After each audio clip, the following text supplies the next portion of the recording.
Cek. Men, puji Tuhan, saudara-saudari, selamat sore semuanya. Selamat sore, amin.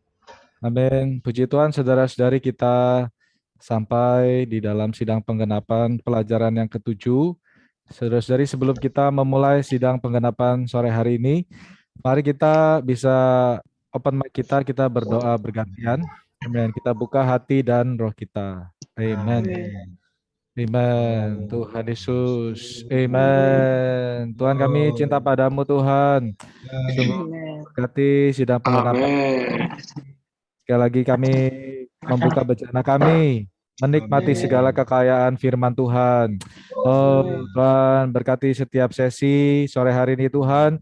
Kami boleh digenapi, kami juga boleh belajar bagaimana memberitakan Injil kepada rawatan. Oh Tuhan, ya kami damba Tuhan menjadi ranting-ranting yang berbuah.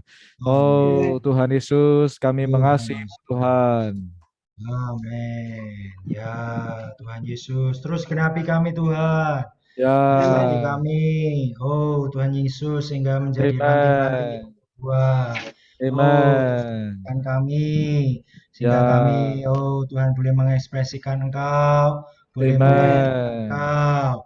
Oh Tuhan, di atas kelas penggenapan ini Tuhan, kami memiliki hati seorang murid, terus mendengar apa yang Tuhan katakan.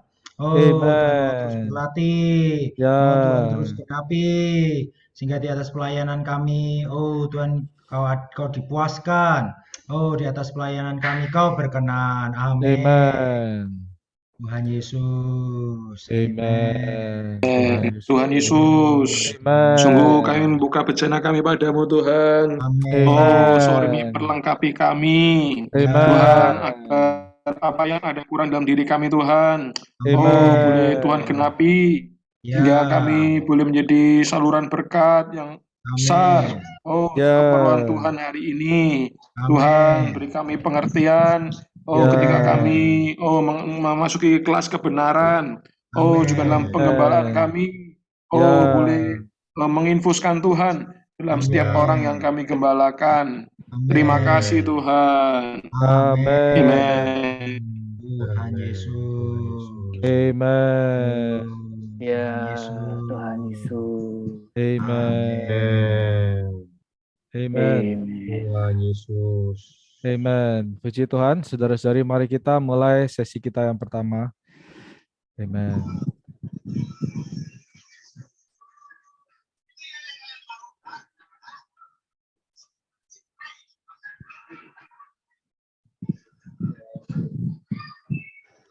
Puji Tuhan, saudara-saudari, selamat bergabung di dalam sidang penggenapan jalan yang ditetapkan Allah, gereja di Surabaya.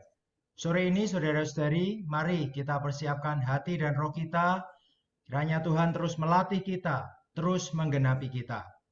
Mari kita mulai sidang kita dengan berkidung nomor 254. Kidung nomor 254. Amin.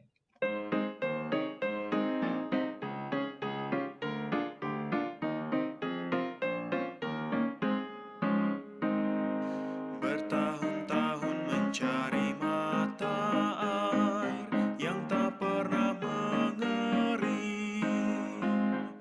Dunia selalu mengecewakanku, tak memuaskan hati.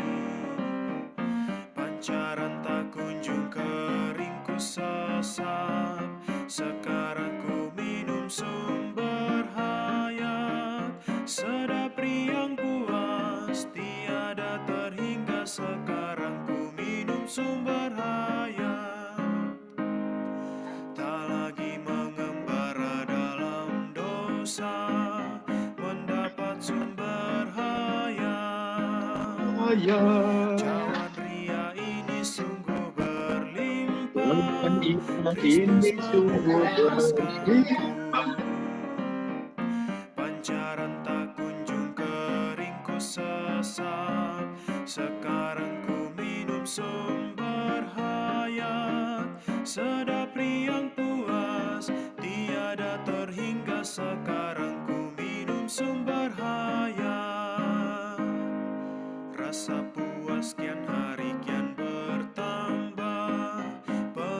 sejahtera. Penghiburan makin berlipat ganda, kini nikmat berkatnya. Pancaran tak kunjung kering ku sesap, sekarang ku minum sumber hayat. Sedap riang puas tiada terhingga, sekarang ku minum sumber hayat. Suplaian di sini tidak terbatas, penuhlah karunia. Terjun ke dalam sumber penyembuhan sampai selama-lamanya. Pancaran tak kunjung kering ku sesap, sekarang ku minum sumber hayat.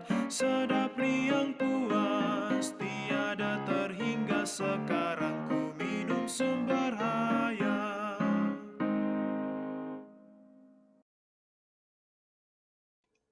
Puji Tuhan.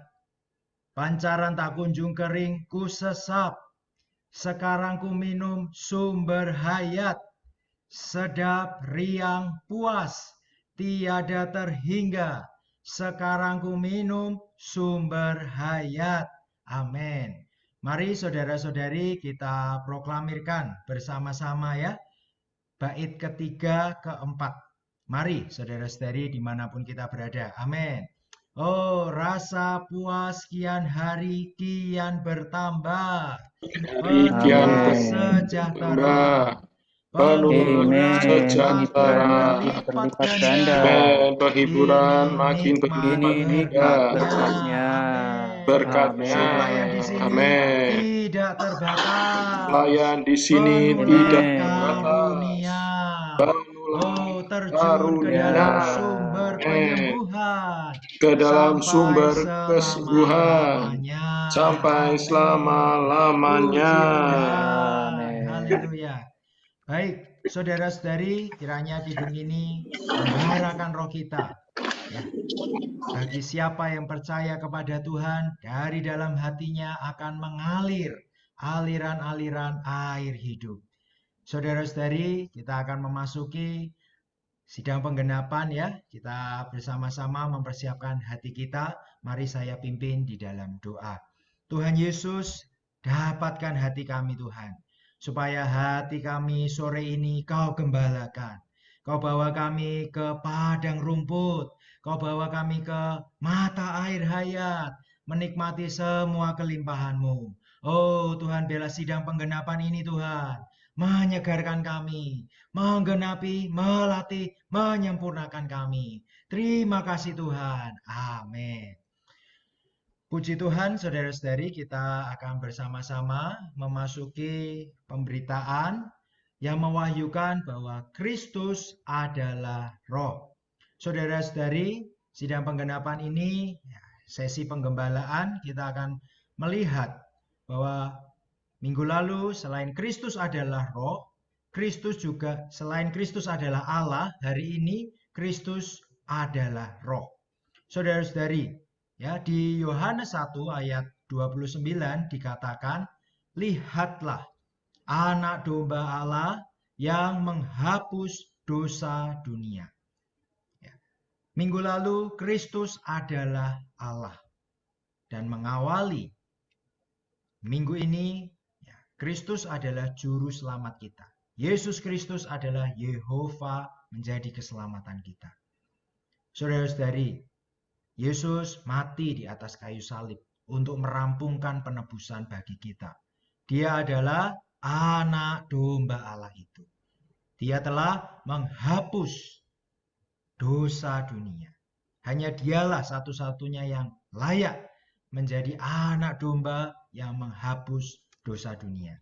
Selanjutnya saudara-saudari, menjadi pertanyaan kita bersama, apa yang terjadi setelah dia merampungkan penebusan umat manusia yang menakjubkan itu? Di pihak Kristus sudah rampung. Dia sudah menyelesaikan tugas penebusannya. Yang jadi pertanyaan, Apa yang terjadi setelah dia merampungkan pekerjaan itu? Apa yang terjadi dengan Kristus dan apa hubungannya dengan kita hari ini? Saudara-saudari, mari kita melanjutkan. Ada satu ayat di dalam 1 Korintus pasal 15 ayat 45b. Di sana dikatakan, tetapi Adam yang terakhir menjadi roh yang menghidupkan. Amin. Ya. Adam yang terakhir ini adalah Yesus Kristus. Menjadi roh yang menghidupkan. Ada juga di dalam 2 Korintus pasal 3 ayat 17. Sebab Tuhan adalah roh. Ya, Tuhan kita, Tuhan Yesus adalah roh.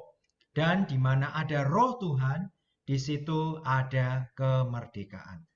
Dari dua ayat ini, saudara-saudari, kita bisa melihat ada kata roh. Ya, kita garis bawahi kata roh. Yang pertama, Adam. Yang terakhir menjadi roh pemberi hayat, roh yang menghidupkan. Dan di 2 Korintus 3 ayat 17, Tuhan adalah roh. Saudara-saudari, Kristus yang bangkit menjadi roh itu adalah untuk hidup di dalam roh kita. Setelah Yesus merampungkan penebusan, dia menjadi roh supaya dia bisa masuk ke dalam kita. Saudari, Alkitab membandingkan roh itu dengan udara. Sebenarnya kata roh dalam bahasa Yunani adalah pneuma, yang juga dapat diterjemahkan sebagai nafas atau angin. Puji Tuhan, Kristus bangkit, ya, menjadi roh, menjadi nafas, menjadi angin. Ya, supaya apa? Supaya bisa masuk ke dalam kita.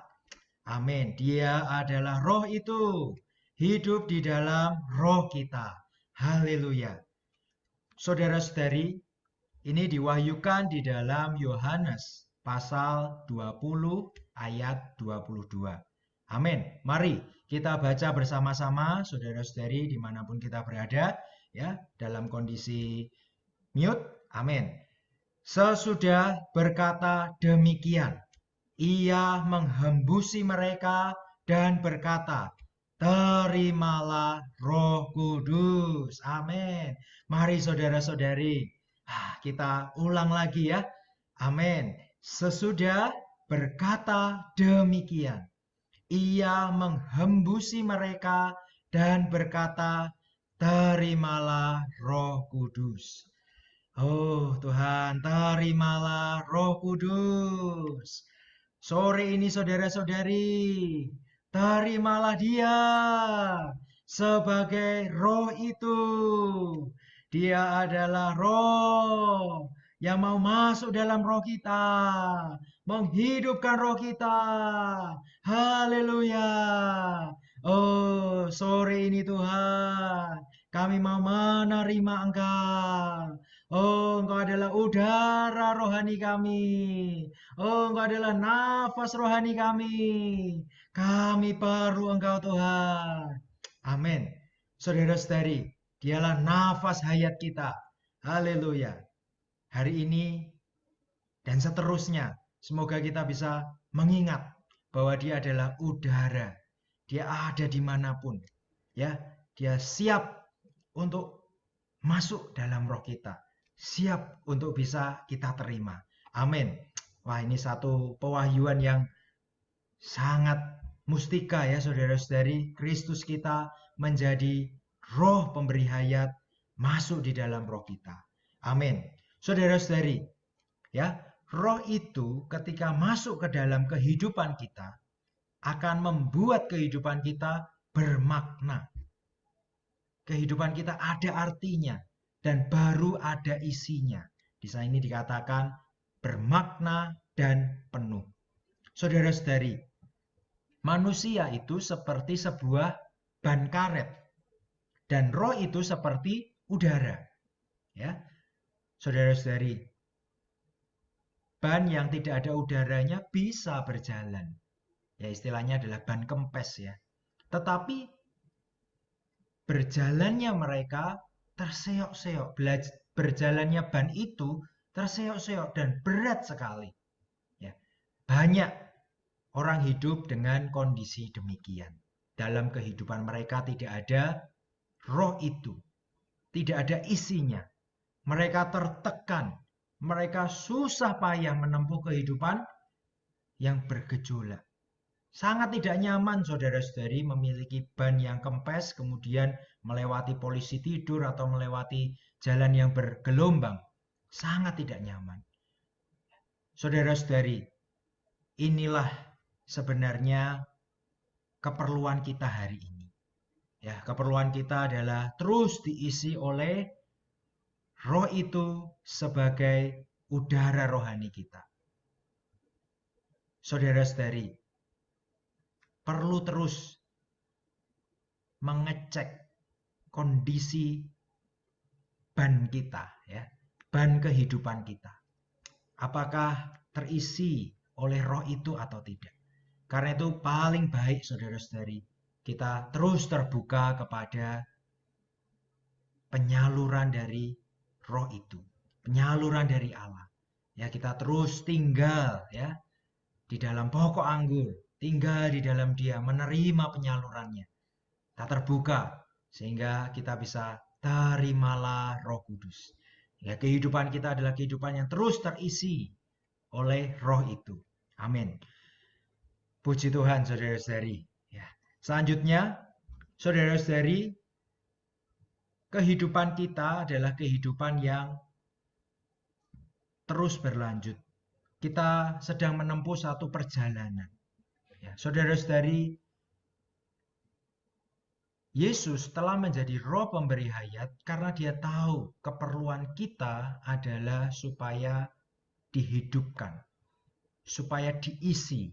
Karena inilah tujuan dari penciptaan manusia. Karena itu saudara-saudari, kita perlu Yesus sebagai roh itu, sebagai udara surgawi kita. Ya, Dia adalah roh pemberi hayat. Karena itu saudara-saudari, perjalanan hidup kita tidak bisa tanpa roh pemberi hayat. Kehidupan rohani kita tidak bisa tanpa diisi oleh diri Tuhan. Saudara-saudari, roh itu tadi adalah pneuma, nafas, udara. Ini juga seperti kehidupan kita. Kita tidak bisa beraktivitas jika pernafasan kita terganggu. Kita tidak bisa beraktivitas jika di satu ruangan itu tidak ada oksigen, tidak ada udara. Maka kita akan kesulitan. Saudara-saudari, kehidupan kita sehari-hari, bahkan kehidupan rohani kita juga akan mengalami kesulitan. Bahkan akan mengalami kematian jika kita tidak stabil, konsisten, bernafas secara rohani. Saudara-saudari, mari ya kita merenungkan hal ini. Saudara-saudari, pelayanan kita juga adalah pelayanan yang membuat orang lain bisa bernafas secara rohani. Karena itu mereka perlu dilahirkan kembali supaya roh mereka dihidupkan, supaya mereka menerima roh Allah sehingga mereka bisa memiliki nafas rohani, udara surgawi, pneuma surgawi. Saudara-saudari, ya inilah pelayanan kita, penggembalaan kita. Ya, selain diri kita sendiri bernafas secara rohani, kita juga membantu orang lain, menggembalakan orang lain supaya mereka juga bisa memiliki satu kehidupan yang normal, kehidupan yang menghirup Yesus, menghembuskan hal-hal negatif. Ya, ada satu kidung ya. Ku hembuskan duka cita, dosa nistaku, ku hirup dan hirup saja, genap limpahmu. Amin. Kehidupan rohani kita, saudara-saudari, adalah kehidupan yang menghirup Yesus. Baru kehidupan kita akan bermakna dan penuh. Amin. Saudara-saudari, selanjutnya ya, ada satu ilustrasi ya, di dalam satu rumah ada saklar ya. Saklar ini bisa berfungsi kalau ada orang yang menyalakan, dan fungsinya dapat kita lihat setelah saklar ini menyala. Ketika kita menyalakan lampu ya, misalnya di sini saya punya ilustrasi ada lampu menyala. Saya harus menyalakan saklar itu, baru cahaya itu muncul, aliran listrik itu ada. Tapi begitu saya matikan, maka akan gelap kembali.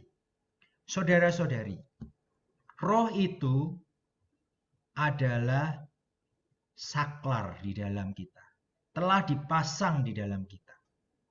Ya, hari ini roh itu dipasang ya di alam semesta ini. Ya, bagi setiap orang yang percaya menerima dia, maka roh itu dipasang, diletakkan di atas kita. Ya, Kristus telah merampungkan semua pekerjaannya. Ya, aliran listrik itu sudah terinstal. Ya, aliran listrik itu sudah siap terpasang di rumah itu. Ya, seperti listrik ada di seluruh penghujung ya di rumah kita ya, semuanya sudah dialiri listrik, semua perumahan, semua kompleks sudah dialiri listrik. Yesus hari ini juga demikian. Dia adalah roh itu. Dia ada di mana-mana. Ya, dia siap untuk mengalir ke dalam kita. Dia siap untuk mengalir di atas setiap rawatan ya, kontakan teman-teman Injil kita. Saudara-saudari, ya, Kristus telah rampung. Dia sudah menjadi aliran listrik yang kapan saja bisa disalurkan.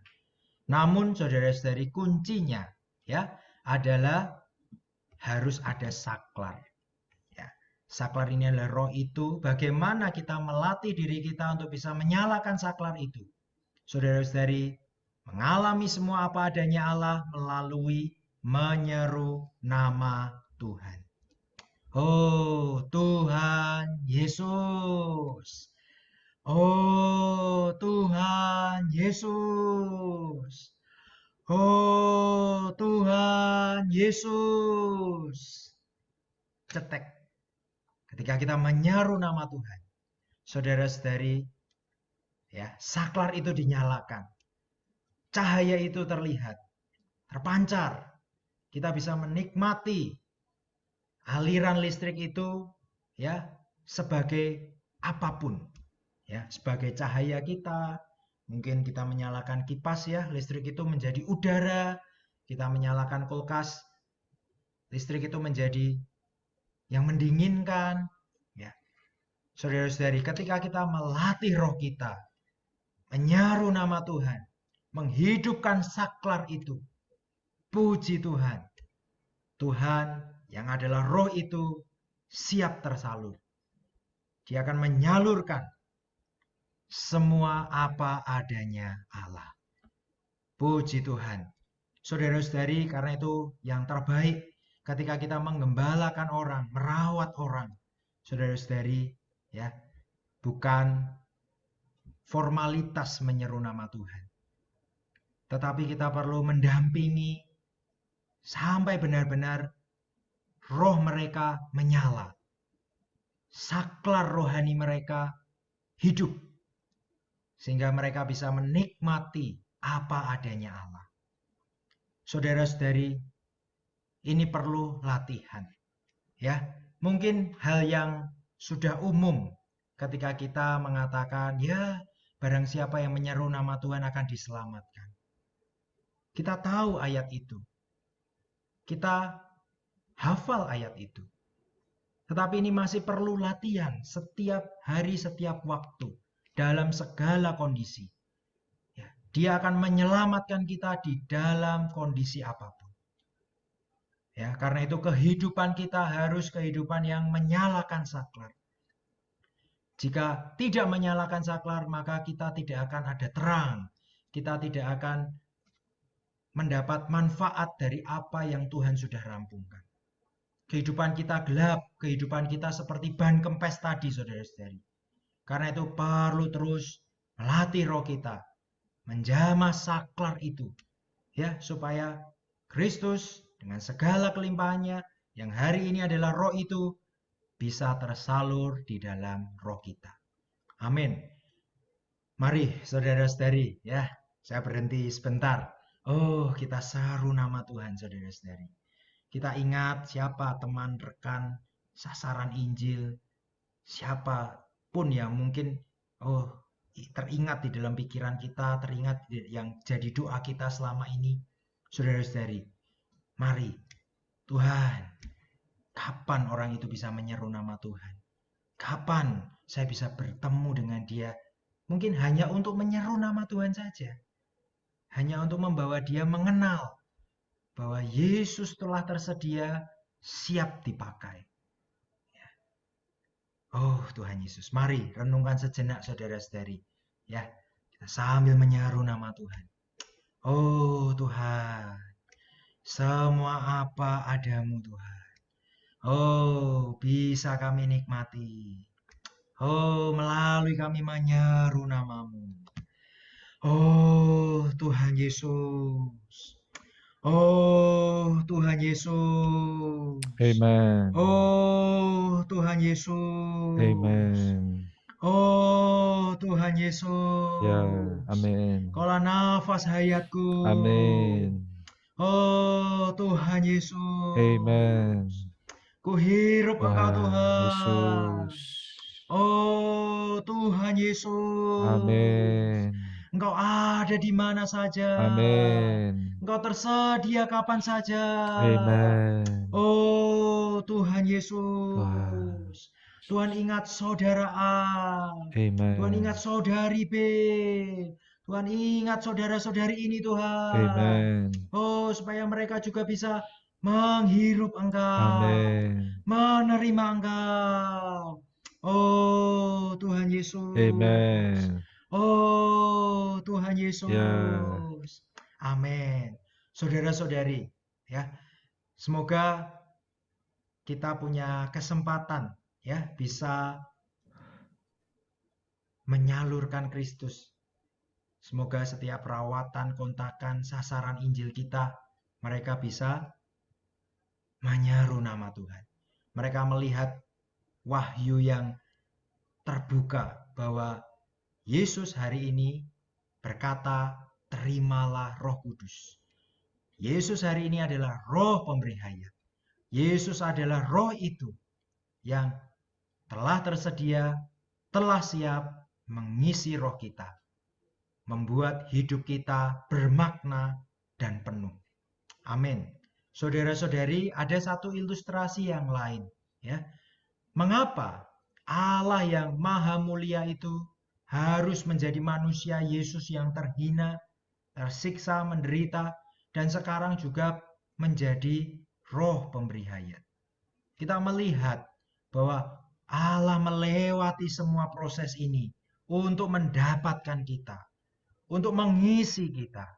Ya, saudara-saudari kalau membaca buku ya penggembalaan ini ada ilustrasi di sana yaitu buah semangka. Ya, buah semangka ini jika dimakan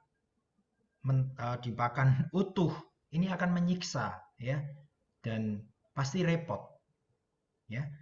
Tetapi perlu semangka ini dipotong ya dari bagian-bagian yang kecil baru bisa dinikmati. Bahkan kalau mau menikmati sari-sarinya yang lebih halus ya bisa di jus dan kita bisa melihat sarinya.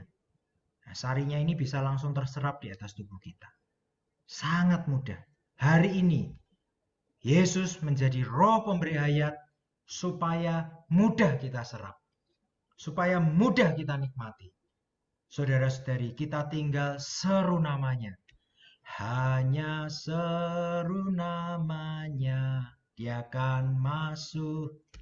Hanya seru namanya. Nama Yesus, saudara-saudari, sudah menjadi Roh pemberi hayat, sudah menjadi jus semangka tadi, yang siap masuk, terserap di dalam tubuh kita.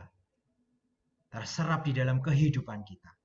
Saudara-saudari, ya, Kita tidak perlu menjelaskan panjang lebar tentang Yesus yang bagaimana.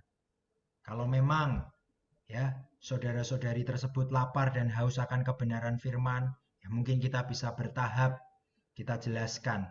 Tetapi kita harus pastikan dia menyeru nama Tuhan. Pastikan dia menghidupkan saklar rohnya. Ya, pastikan dia menyesap sari-sari dari kelimpahan Kristus. Ya, melalui apa saudara-saudari? Menyeru nama Tuhan. Puji Tuhan. Saudara-saudari, berbicara tentang jus semangka tadi ya, dia juga adalah minuman kita. Ya, selain Yesus menjadi roh yang dihembuskan bernafas, melalui bernafas, dia juga bisa menjadi minuman kita. Berbicara minuman ini berbicara dahaga, berbicara kepuasan. Ya, di Yohanes pasal 7, ya, di sana, ya ini di Yohanes 7 ayat 38, ada satu perayaan ya.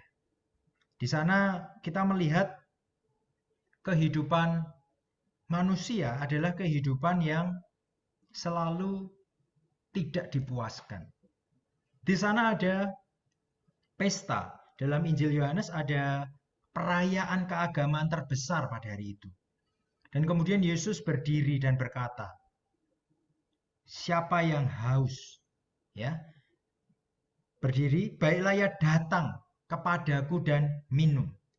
Ya. Dan dilanjutkan di ayat 38, siapa saja yang percaya kepadaku, seperti yang dikatakan oleh kitab suci, dari dalam hatinya akan mengalir aliran-aliran air hidup. Saudara-saudari, berbicara air di sini dihubungkan dengan hati. Saudara-saudari, hati kita menginginkan banyak hal. Hati kita mendambakan kepuasan. Ya, ada istilah kecanduan. Mengapa kecanduan? Karena ya memang tidak bisa memuaskan. Masih ingin terus, ingin terus, ingin terus. Walaupun sudah berpesta, sudah perayaan yang paling akhir. Setelah perayaan apakah mereka dipuaskan? Tuhan tahu bahwa perayaan apapun tidak pernah memuaskan mereka. Karena itu Yesus berdiri. Barang siapa haus. Siapa yang hatinya haus. Siapa yang hatinya tidak mendapat perhentian. Siapa yang hatinya bergejolak, hatinya mudah berubah-ubah, hatinya sedang dalam kondisi yang tertekan. Marilah kepadaku, semua yang letih lesu. Saudari, datang dan minum. Saudari, roh itu juga menjadi air hayat. Ya, memuaskan hati kita. Bahkan akhirnya hati kita diisi oleh roh itu, hati kita menjadi mata air. Dalam hatinya akan ada mata air hayat. Puji Tuhan. Saudara-saudari, di luar sana banyak orang yang cari hiburan. Ya, hatinya tidak dipuaskan. Kenapa? Karena mereka tidak menerima roh itu. Karena mereka tidak menerima Yesus sebagai roh pemberi hayat. Roh yang akan memberikan mata air di dalam hati. Yang akan meleraikan dahaga kita. Saudara-saudari, di sini roh itu disamakan dengan aliran-aliran air hidup. Air hidup ini tidak ada pada waktu Kristus mengucapkan perkataan ini. Yesus waktu itu belum melewati proses. Ya, dia belum melewati kematian dan kebangkitan, dan dia juga belum mengatakan terimalah Roh Kudus. Ya. Saudara-saudari, puji Tuhan untuk Yesus yang telah terproses. Ya. Dia menjadi udara dimanapun dia bisa ada. Ya. Dia juga hari ini bisa menjadi air, bahkan mata air yang meleraikan dahaga kita. Saudara-saudari, inilah yang diperlukan oleh saudara-saudari di luar sana. Ya, sasaran Injil, teman-teman kita, saudara-saudari kita. Bahkan juga diperlukan kita hari ini. Karena itu kita perlu terus melatih diri kita untuk hirup terus. Kristuslah hayat. Kita harus menghirup Dia. Kita juga minum Dia, ya, dipuaskan oleh Dia. Saudari, ini adalah perkara latihan. Mari saudara-saudari ya, dimanapun kita berada, bermitra dengan siapapun, merawat siapapun, mari kita latih roh kita, menghirup Yesus, minum Yesus. Amin. Saudari, ini bagian slide saya yang terakhir. Saudara-saudari, ketika kita datang ke meja perjamuan Tuhan ya, meja Tuhan, di sana ada roti dan anggur yang adalah tubuh dan darah Tuhan.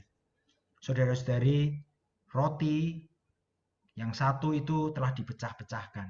Ini menyatakan kita berbagian di dalam hayat Tuhan. Anggur yang adalah cawan berkat tebusan, ya, menjadi berkat kita bersama-sama. Ketika kita melihat roti dan cawan di atas meja Tuhan, disitulah roh kita dikuatkan. Roh kita ya disegarkan. Kenapa? Ya, karena melihat roti dan cawan, kita melihat Tuhan yang telah tersedia. Menghadiri meja Tuhan adalah untuk melatih roh kita. Menghadiri meja Tuhan adalah untuk menyatakan bahwa kita minum dari satu roh. Kita berhimpun bersama saudara-saudari yang lain, kita menikmati tubuh dan darah Tuhan, kita satu roti, kita minum dari satu roh. Karena itu saudara-saudari, ya, sangat penting memiliki penghidupan bersidang. Ya, selain kita memiliki penghidupan pribadi, menghirup, minum, ya, kita juga perlu berhimpun.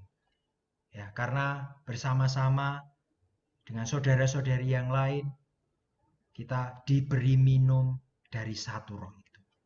Ya. Sehingga kita bersama-sama sekarang bebas. Ya, karena itu kalau bersidang ya saudara-saudari kan kita harus bebaskan roh kita, ya. Bebas, bebas, bebas mulia. Ya, dengan saudara-saudari kita harus meleluasakan roh kita. Bebas mulia. Kenapa? Kristus tersedia. Kristus kapanpun bisa dinikmati. Kristus melegakan kita. Kristus memuaskan kita. Puji Tuhan. Saudara-saudari, Kristus adalah roh untuk memuaskan kita.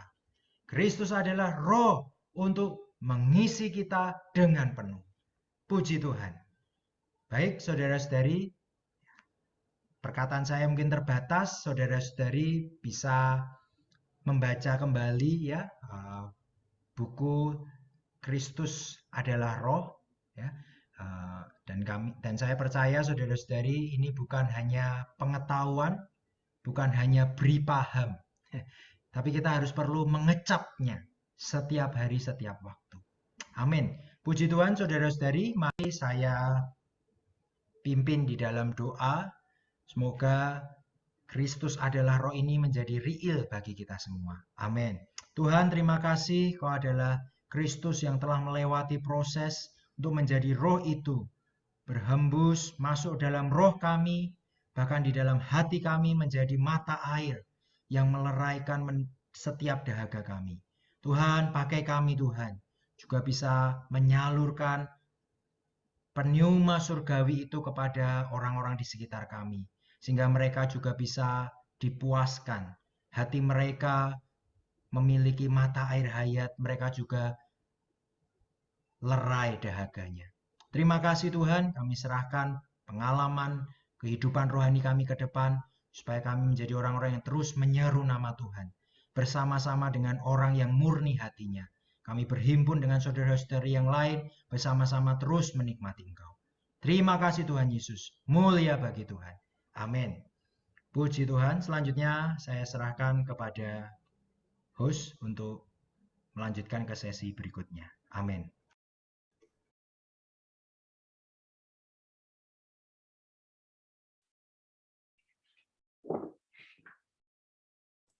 Amin. Puji Tuhan, saudara-saudari, dilanjutkan Saudara Henry untuk sesi kedua ya. Ya, Amin. baik. Puji Tuhan, saya sampai jam berapa ya, Saudara Niko, kalau boleh? Di jadwal sampai jam 6 sore. Jam 6 sore ya. Iya. Puji Tuhan, saudara-saudari, sore hari ini saya akan ya bersama-sama dengan saudara-saudari kita coba memasuki sama-sama pelajaran kebenaran ya. Saya akan share dulu screen. Sebentar.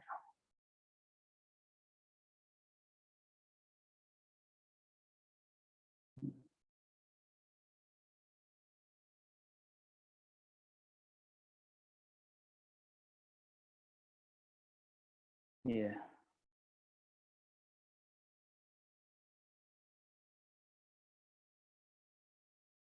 Ya, sebelumnya nih saya di sebelah rumah saya sedang membangun-bangun ya. Jadi nanti kalau ada suara-suara ketokan palu atau apa, mohon dimaafkan.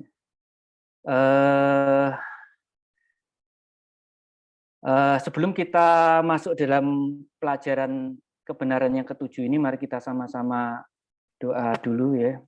Tuhan Yesus, terima kasih ya Tuhan. Amin. Terima kasih atas Tuhan firman-Mu sore hari ini. Ya. Bahwa kami perlu Dikau sebagai roh itu. Tuhan terus menjenuhi kami. Kami serahkan juga sore hari ini kami perlu kebenaran-Mu. Amin. Menyoroti kami, membawa kami melihat apa yang ada di dalam hati-Mu. Tuhan, kiranya kebenaran ini bukan hanya menjadi pengetahuan bagi kami, tapi kebenaran ini menjadi kebenaran yang membebaskan kami, menguatkan kami, memerdekakan kami. Amen. Tuhan, membawa kami bisa mengenal Dikau lebih dalam, mengenal kehendak-Mu. Terima kasih ya Tuhan. Amin. Amin. Saudara-saudari, baik, saya melanjutkan pelajaran kebenaran yang sudah kita nikmati di dalam beberapa minggu kebelakang ya. Kita sudah menikmati judul-judul kebenaran mengenai Alkitab, mengenai Allah Tritunggal ya, penciptaan Allah, asal-usul dan pemberontakan Satan, kejatuhan manusia dan janji penebusan Allah. Nah, di dalam pelajaran-pelajaran kebenaran selanjutnya ini kita akan memasuki rangkaian berita atau rangkaian pelajaran yang membicarakan mengenai pandangan inti atau kalau boleh dikatakan pandangan kunci ya dari Perjanjian Lama. Dan ini akan kita masuki bersama-sama. Ada 9 sesi berita ya mengenai pandangan kunci di dalam Perjanjian Lama ini. Jadi kita memiliki Alkitab Perjanjian Lama ya. Di dalamnya kita mungkin bisa mendapatkan banyak mengenai sejarah ya, mengenai Amsal ya, ada Kidung ya. Jadi tetapi di balik semua firman ya yang Allah berikan kepada kita di dalam Perjanjian Lama ini, kita memang perlu melihat ya apa sebetulnya inti atau kunci ya dari setiap bagian dari Perjanjian Lama ini. Apa yang sebetulnya Allah ingin wahyukan ya kepada kita melalui semua yang disampaikan kepada kita di dalam firman-Nya di dalam Perjanjian Lama. Nah, di bagian yang pertama ini kita masuk ke bagian yang pertama mengenai pandangan yang ada di Kitab Kejadian dan sebetulnya apa yang akan kita nikmati sore hari ini adalah mengcover dari Kitab Kejadian pasal 1 sampai Kejadian pasal 9 ya. Nah, di dalam bagian ini ya kita akan melihat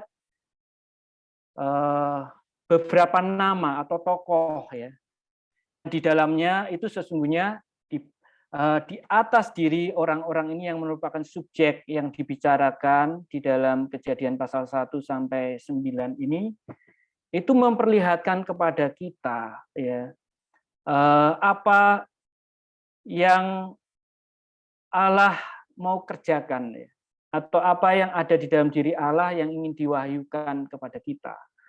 Dan ini berkaitan dengan sebetulnya diri kita juga ya, di dalam pekerjaan Allah, di dalam ekonominya, di dalam perjanjian baru ya. Jadi nanti di dalam berita ini kita akan melihat 5 tokoh utama atau 5 subjek, 5 orang yang di dalam Kejadian pasal 1 sampai 9 ini mewahyukan sesuatu kepada kita ya. Kalau di sini kita bisa lihat ya, ini sebentar, saya bisa hilangkan. Ini ada bagian yang menutupi ya, saudara-saudara.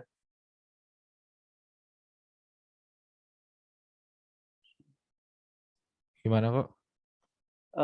Slide saya yang sebelah kanan tertutupi itu ya, enggak ya? Enggak, Atau enggak. terlihat? Terlihat. Ya, ya baik. Jadi 5 orang ini memberikan kepada kita satu terang mengenai banyak perkara. Jadi di sini kalau kita melihat di sini di slide-nya bahwa di dalam Adam ya, jadi 5 nama ini adalah Adam, Habel, Enos, Henoh, dan Nuh. Nah di dalam Adam kita nanti akan bisa melihat mengenai penebusan Allah. Kemudian di dalam diri Habel, ya, kita bisa melihat jalan penebusan Allah. Lalu di dalam diri Enos, ya, kita bisa melihat keperluan manusia akan Allah dan seruan kepadanya. Kemudian selanjutnya di dalam diri Henoh, ya, kita akan melihat orang yang tertebus dan yang hidup bersama Allah. Dan di atas diri Nuh ya, kita bisa melihat orang yang hidup bersama Allah dan bukan hanya itu, dia juga bekerja bersama Allah. Jadi sungguh ini suatu yang mustika ya. Mungkin dulu ya kita kalau kita membaca Alkitab ya di Kejadian pasal 1 sampai 9 ini mungkin kita tidak terlalu melihat ini ya. Tapi ternyata semua yang ada di sini ya, itu ternyata diwahyukan di sana. Nah, puji syukur pada Tuhan ya, kita di dalam pemulihannya kita bisa disingkapkan mengenai hal ini. Mari kita masuk satu persatu ya. Jadi di dalam Adam kita melihat penebusan Allah. Di mana kita bisa melihat penebusan Allah ya? Di dalam Adam ya. Kita bisa melihatnya di dalam Kejadian pasal 3 ya. Jadi kita tahu bahwa di dalam Kejadian pasal 3 itu adalah satu catatan mengenai kejatuhan manusia ya. Jadi kita tahu bahwa karena tipu daya si jahat ya, manusia jatuh. Nah, Adam dan Hawa ya setelah mereka melanggar ya perintah Allah ya, mereka menyadari ya bahwa mereka telah melanggar larangan yang Allah berikan kepada mereka supaya mereka jangan ya makan dari buah dari pohon pengetahuannya akan yang baik dan yang jahat itu ya. Setelah mereka melakukannya, mereka menyadari bahwa mereka telah melanggar. Dan mereka juga tahu ya bahwa akibat pelanggaran itu seperti yang sudah Allah firmankan bahwa kalau mereka makan, maka mereka akan mati. Jadi di dalam diri mereka pada waktu mereka jatuh sedemikian ya, Adam dan Hawa menyadari bahwa mereka pasti akan mati, pasti menanggung hukuman mati. Sebab itu mereka takut ya, mereka takut, mereka bersembunyi ya, menunggu ya hukuman mati.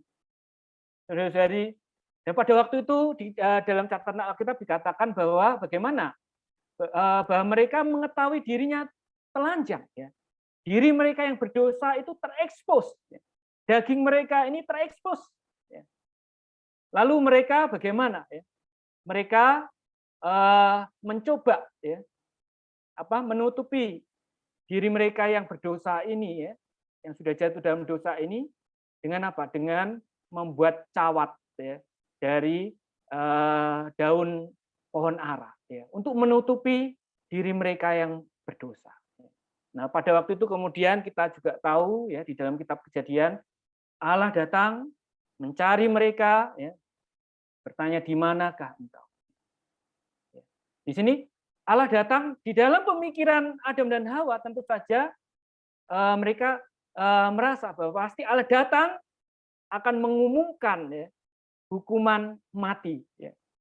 Tetapi sungguh puji syukur pada Tuhan, ketika Allah datang, ternyata Allah tidak mengumumkan hukuman mati, tetapi justru apa? Allah memberitakan Injil. Allah memberikan janji.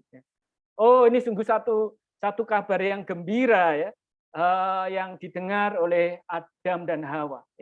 Jadi di dalam Kejadian pasal 3:15 di situ dikatakan bahwa aku akan mengadakan permusuhan antara engkau dan perempuan ini. Ketutupan. Dan perempuan ini antara keturunanmu dan keturunannya. Keturunannya akan meremukkan kepalamu dan engkau akan meremukkan tumitnya. Saudara-saudari, ini sungguh adalah satu kabar sukacita. Jadi ternyata setelah Adam dan Hawa mereka sudah melanggar Allah, melanggar perintah Allah, jatuh ke dalam dosa.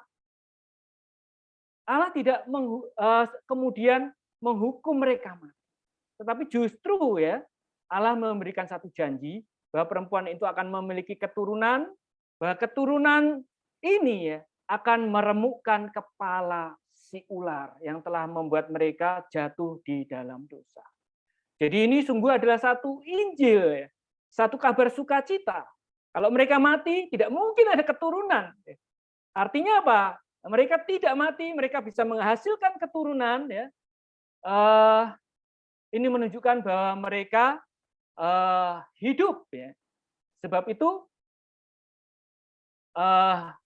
Adam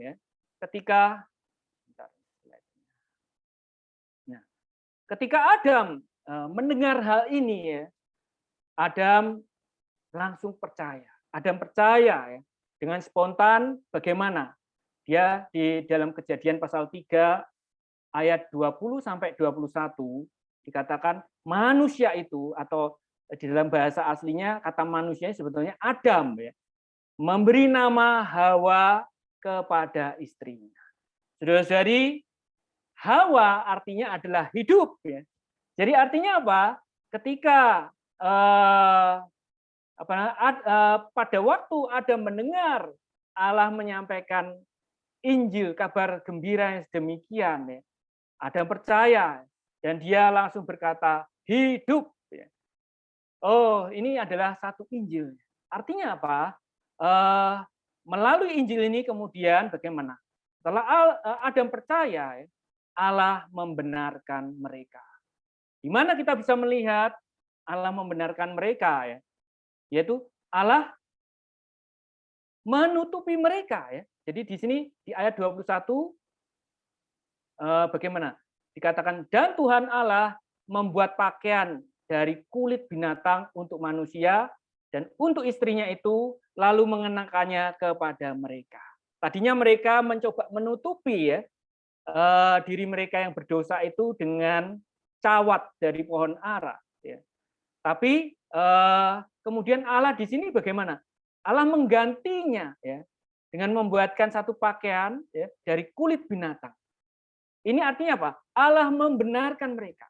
Allah menutupi mereka dengan kulit binatang yang dikurbankan. Yang melambangkan apa? Melambangkan keadil benaran Allah.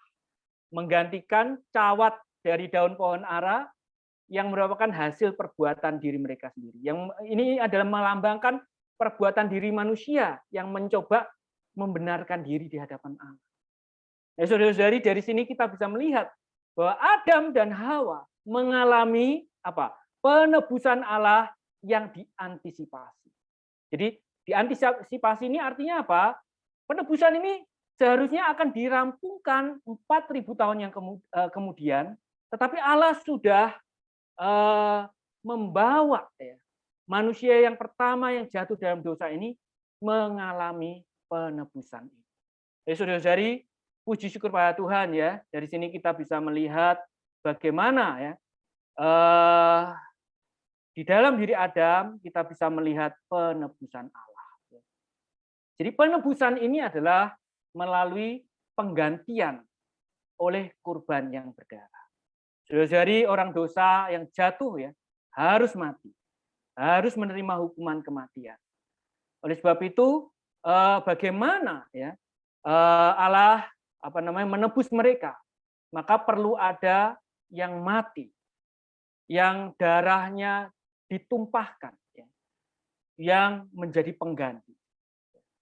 Di dalam surat Ibrani ya, kita juga bisa melihat prinsip ini ya. Ibrani pasal 9 ayat 22 dikatakan di sana, dan tanpa penumpahan darah tidak ada pengampunan. Artinya apa? Bahwa memang ya penebusan ya di dalam keadilbenaran Allah memerlukan penumpahan darah. Karena orang yang berdosa harus mati. Ya. Dan kurban yang dibunuh, ya, binatang yang dibunuh, yang disembelih, yang darahnya ditumpahkan, ini adalah mati menggantikan manusia yang berdosa itu. Nah, ini adalah gambaran dari siapa ya binatang ini ya. Di 1 Petrus pasal 1 ayat 18 sampai 20 ya. Di situ dikatakan sebab kamu tahu bahwa kamu telah ditebus ya, dengan darah yang mahal, yaitu darah Kristus. Yang sama ya, seperti darah anak domba yang tak bernoda dan tak bercacat. Ia telah dipilih sebelum dunia dijadikan. Ya saudara-saudari, mungkin ya kalau kita melihat di dalam ayat ini ya, binatang yang Allah bunuh pada waktu itu adalah anak domba, adalah domba. Di sini di Petrus ini dikatakan seperti darah anak domba. Nah, binatang ini mungkin saja adalah domba yang Allah sembelih, yang melambangkan Kristus.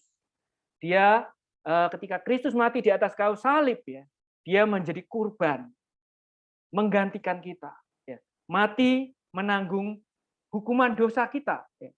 Supaya kita ini bagaimana? Pada akhirnya dibenarkan Allah. Ya. Jadi Kristus ini, ya, saudara-saudari telah dipilih Allah sebelum dunia dijadikan. Artinya apa? Seperti yang kita dengar di dalam penggenapan yang lalu, bahwa di dalam pandangan jauhnya Allah sudah mengetahui bahwa manusia akan jatuh di dalam dosa. Oleh sebab itu dia sebelum ya dunia dijadikan, Kristus telah dipilih Allah untuk merampungkan penebusan ini. Dan dia dikorbankan, dia disembelih. Dikatakan di sini anak domba ya, yang telah disembelih sejak dunia dijadikan. Ya, saudara-saudari, ketika Adam jatuh di dalam dosa, sesungguhnya ya binatang yang dikorbankan ini, binatang yang disembelih ini sesungguhnya adalah gambaran dari Kristus yang tersembelih ya, sejak dunia dijadikan. Jadi puji syukur pada Tuhan, melalui kitab Kejadian pasal 3 ini kita sudah melihat inilah apa yang ada di dalam kehendak Allah. Di dalam ekonominya, di dalam Adam kita bisa melihat penebusan Allah.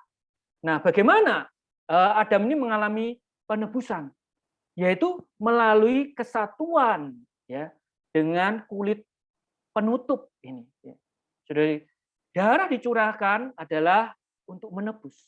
Tapi bagaimana Adam dan Hawa ini bisa mengalaminya? Setelah Adam dan Hawa percaya Injil, ya, maka Allah kemudian menutupi dengan pakaian kulit domba. mengenakan pakaian dari kulit domba ini menunjukkan kepada kita bahwa Adam dan Hawa bersatu ya dengan anak domba itu. Ini melambangkan apa?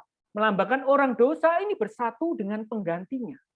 Jadi pada waktu orang dosa ini bersatu dengan penggantinya, yaitu kita hari ini bersatu dengan Kristus, maka semua apa yang dirampungkan oleh Kristus itu menjadi milik kita. Penebusan yang dia rampungkan itu menjadi milik kita. Sehingga kita ini pada akhirnya boleh dibenarkan di hadapan Allah. Jadi puji Tuhan ya, saudara-saudari, inilah yang ditunjukkan kepada kita ya di dalam Kejadian pasal 3 di atas diri Adam. Jadi sungguh dari sini ya, jadi sejak awal di dalam Alkitab Allah sudah menunjukkan kepada kita bahwa manusia ada satu keperluan ya, yaitu penebusan ini. Nah, berikutnya, nah jadi ini ringkasannya ya, jadi bahwa melalui Adam kita bisa melihat penebusan Allah. Amin. Kemudian selanjutnya ada nama yang lain, yaitu setelah Adam memperanakkan Habel. Nah, di atas diri Habel ini ya, kita bisa melihat jalan penebusan Allah. Setelah Allah memperlihatkan kepada kita penebusannya, ya, lalu bagaimana ya jalan penebusan Allah?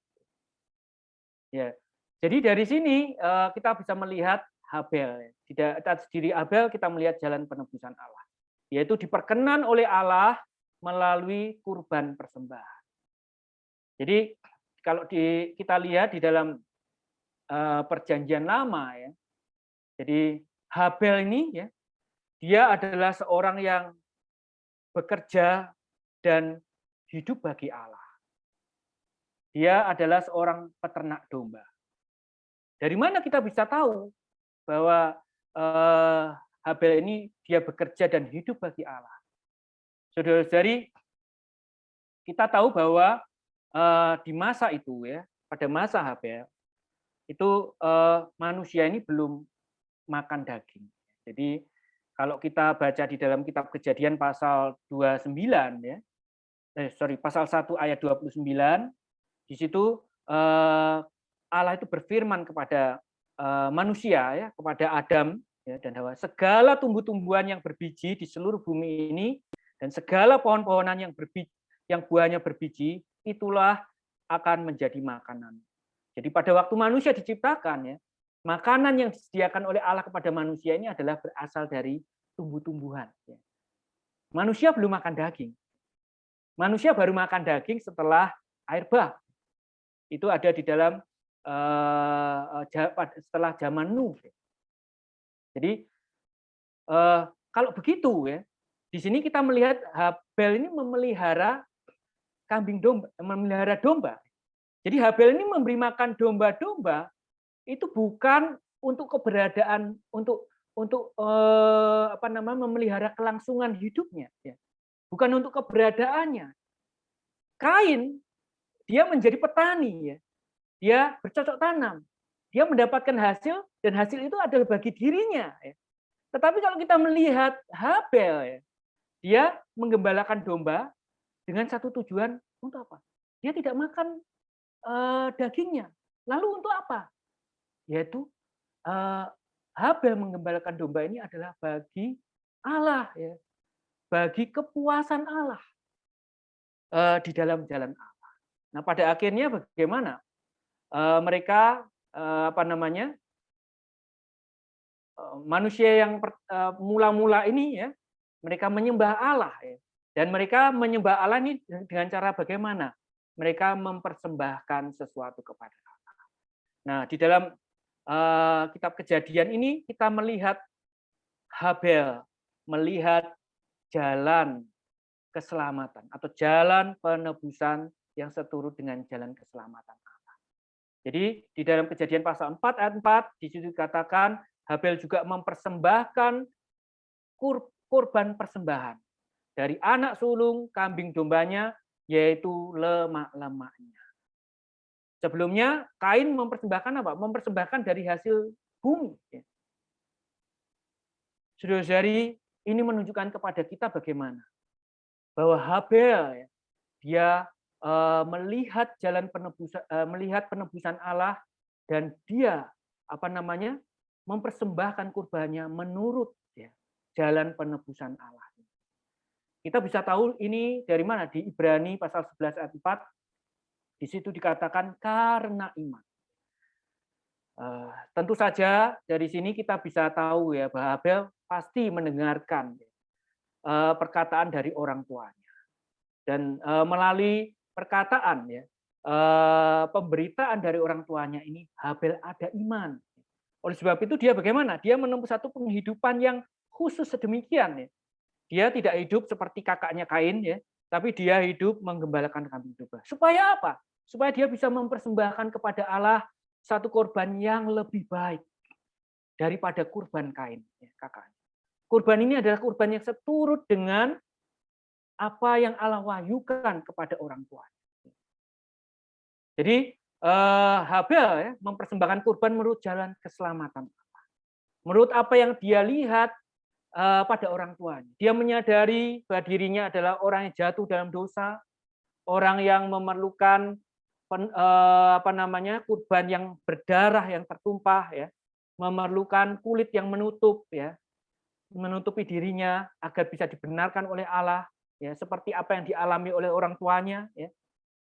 Maka dia melakukan ini ya. Dan kita tahu ini bahwa ini seturut dengan jalan keselamatan Allah. Ini sangat sesuai ya, dengan tuntutan hukum Taurat Musa yang Allah berikan kepada Musa, yaitu Habel mempersembahkan binatang ini, darahnya ditumpahkan ya, untuk penebusan, dan lemaknya itu dipersembahkan kepada Allah. Jadi kalau kita melihat di Bilangan ya, di sini Bilangan pasal 18 ayat 17 dikatakan, tetapi anak sulung lembu, domba atau kambing janganlah kau tebus. Semuanya itu kudus.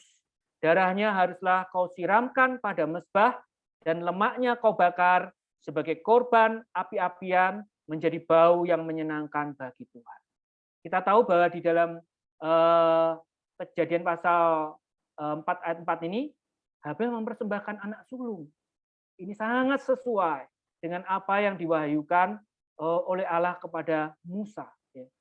Bahwa anak sulung ini tidak boleh orang Israel memakannya. Semuanya adalah kudus bagi Tuhan.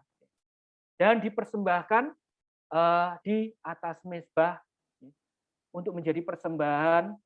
Darahnya disiramkan untuk penebusan, dan lemaknya adalah bagi kepuasan Allah. Jadi saudara-saudari, kalau kita melihat di sini, kita melihat di atas diri Habel, ya, kita melihat jalan ke penebusan Allah yang ditempuh oleh Habel. Ya, semoga kita hari ini juga bisa melihat satu kehidupan seperti Habel, ya, memiliki iman, berjalan menurut menyembah, ya, menurut wahyu yang ditunjukkan oleh Allah. Nah, berikutnya setelah Habel kita mendapatkan Enos. Di atas diri Enos ini ya, kita bisa melihat keperluan manusia akan Allah ya, dan juga seruan manusia kepadanya untuk menikmati kekayaan Allah.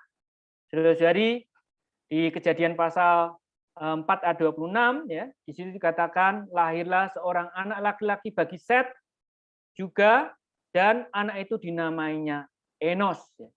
Jadi Enos ini ya di dalam bahasa Ibraninya memiliki makna apa? Rapuh atau fana. Jadi ini menunjukkan ya bahwa sejak generasi ketiga ya, manusia mulai menyadari ya, bahwa diri mereka ini adalah rapuh, diri mereka fana ya. Bukan saja ya, dan dikatakan di sini setelah kejatuhan manusia tidak hanya hayat manusia itu menjadi sia-sia, tetapi manusia ini menjadi rapuh dan fana. Karena manusia menyadari ini ya, dikatakan di sini waktu itulah. Pada waktu itulah orang mulai memanggil nama Tuhan. Jadi ketika manusia menyadari dirinya demikian rapuh, dapat mati, fana. Manusia mulai menyadari keperluannya akan Allah.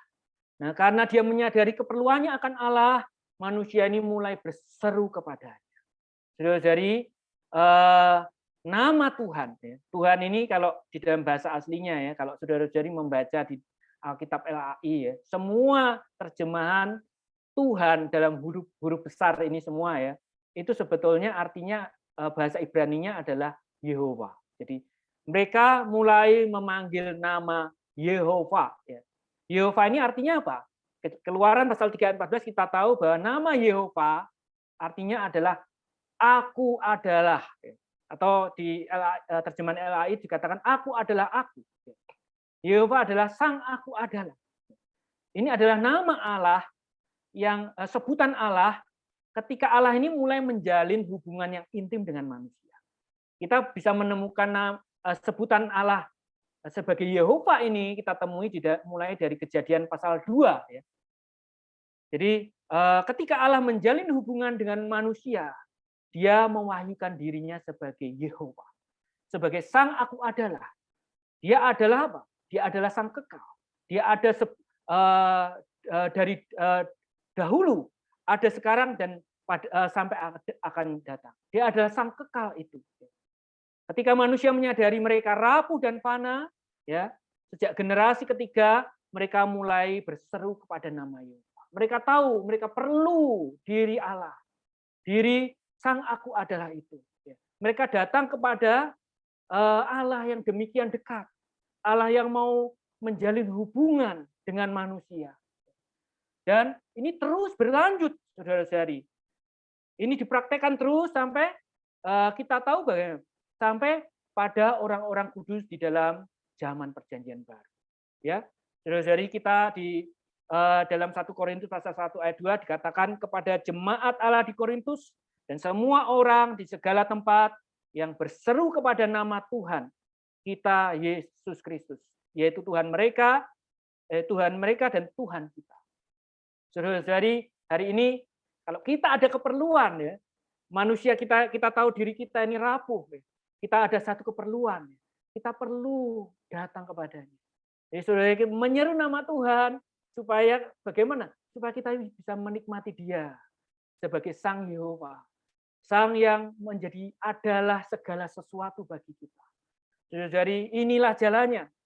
Makanya menyeru nama Tuhan ini adalah satu perkara yang demikian penting. Hari ini kita perlu mempraktekkan. Seperti Enos mempraktekkan ini, ya. Orang-orang kudus di dalam Perjanjian Lama mempraktekkan ini, semua orang-orang kudus di dalam Perjanjian Baru demikian. Hari ini kita juga perlu ya, senantiasa berseru ya, kepadanya ya, untuk menikmati apa? Diri Allah sendiri. Menikmati kekayaannya. Puji Tuhan ya. Selanjutnya bagaimana saudara-saudari? Selanjutnya kita maju lagi ya, setelah Enos ya. Kita melihat Henokh. Nah, di atas diri Henokh ini kita akan melihat orang yang ditebus dan orang yang hidup bersama Allah pada jalan penebusan. Nah, saudara-saudari, setelah Enos kemudian di pasal 5 kitab Kejadian kita bisa melihat ada catatan mengenai orang-orang yang diselamatkan ini menempuh penghidupannya. Mereka menempuh penghidupannya dan mereka bagaimana? Mereka juga menghasilkan keturunan. Mereka melahirkan keturunan. Tetapi kalau kita melihat di Kejadian pasal 5 ini, catatan ini, walaupun mereka hidup, walaupun mereka bisa menghasilkan keturunan, mereka sudah mengalami pekerjaan keselamatan Allah. Tapi mereka masih berada di bawah bayang-bayang dari akibat kejatuhan manusia itu. Yaitu apa? Maut. Ya. Kalau kita melihat di sana ya, selalu dikatakan lalu ia mati, lalu ia mati, lalu ia mati, lalu ia mati. Saudara-saudari semuanya ya, dari seluruh keturunan manusia yang setelah jatuh dalam dosa, mereka mengalami akibat dari kejatuhan mereka, bayang-bayang kejatuhan mereka yaitu maut. Tetapi di antara ya orang-orang yang sudah mengalami keselamatan Allah ini, ternyata ada satu orang yang ia bisa diselamatkan. seorang atau satu generasi yang lolos ya, dari akibat dosa, akibat kejatuhan manusia, yaitu kematian. Orang itu siapa? Orang itu adalah Henokh. Saudara-saudari, Henokh ini dia tentu saja dia mengalami semua berkat yang diterima oleh nenek moyangnya. Dia sudah diselamatkan, ya. Dia menyeru nama Tuhan mungkin, ya. Dia ditebus, ya. Tetapi setelah itu bagaimana? Dia tidak saja menyeru nama Tuhan. Dia menjadi orang yang dikatakan ya di dalam Alkitab ya, yang kita baca di Kejadian ya, pasal 5 ayat 22 sampai 24 dikatakan, dan Henokh ya, hidup bergaul dengan Allah selama 300 tahun lagi. Kemudian dikatakan gini, lalu ia tidak ada lagi sebab ia telah diangkat oleh Allah. Ibrani pasal 11 ayat 5 mengatakan, karena iman Henokh terangkat supaya ia tidak mengalami kematian. Saudara-saudari, dari sini kita bisa melihat ya, Henokh melangkah lebih maju lagi. Dia tidak hanya mengalami keselamatan, ya, dia tidak hanya menjadi orang yang menyeru nama Tuhan, tetapi dia hidup bergaul dengan Allah. Hidup bersama dengan Allah. Oh, sungguh puji syukur pada Tuhan. Jadi dari hal ini ya, kita bisa melihat ya, bahwa keselamatan Allah puncaknya adalah Allah pada akhirnya akan menjauhkan kita ini dari kematian. Menyelamatkan kita dari kematian. Bagaimana ya kita bisa melarikan diri ya dari kematian yang merupakan masalah utama dari kejatuhan. Caranya adalah mengalami keselamatan akhir Allah ini adalah bagaimana? Melalui hidup bersama Allah dan menjadi matang di dalam hayat. Jadi saya ketika menikmati ini saya teringat dengan berita yang kita nikmati minggu ini. Bagaimana kita hidup di dalam Trinitas Ilahi. Amin. Kita tinggal di dalam Kristus. Saudara-saudari, saya rasa penerapannya hari ini ya, hidup bersama Allah adalah ya seperti yang kita nikmati di dalam minggu ini. Hidup di dalam Trinitas Ilahi. Membangun satu penghidupan yang senantiasa ada di dalam Kristus itu adalah berbeda. Jadi suara saya masih terdengar? Ya, terdengar kok. Ya. Amin. Ya, jadi berada di dalam Kristus itu masalah kita ini disatukan. Itu adalah keselamatan kita. Kita ditaruh di dalam Kristus, ya. Tetapi tinggal di dalam Kristus ini adalah masalah persekutuan. Jadi bahkan ya di dalam generasi umat manusia yang pertama ini sudah ada orang yang menjadi teladan demikian, yaitu Henokh. Dia hidup bersama Allah. Dikatakan di sini di catatannya di sini dikatakan hidup bersama Allah ini bagaimana? Hidup bersama Allah adalah tidak mengesampingkan Allah. Dia tidak hidup dengan dirinya sendiri. Dia bersatu dengan diri Allah. Saudara-saudari, dia tidak mengesampingkan Allah. Dia tidak menjadi sombong, tidak merasa bahwa dirinya mampu. Saya rasa mungkin hari ini umur manusia ini kan pendek-pendek. Umur manusia itu paling ya kalau misalnya Tuhan mengaruniakan kita umur panjang, umur 90 tahun ini sudah sungguh suatu umur yang sangat menjadi berkat ya. Kita merasa diberkati kalau bisa umurnya. Tetapi orang-orang pada zaman dulu ini umurnya masih panjang.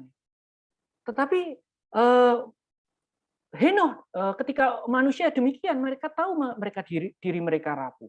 Walaupun mereka sebetulnya masih bisa hidup cukup lama.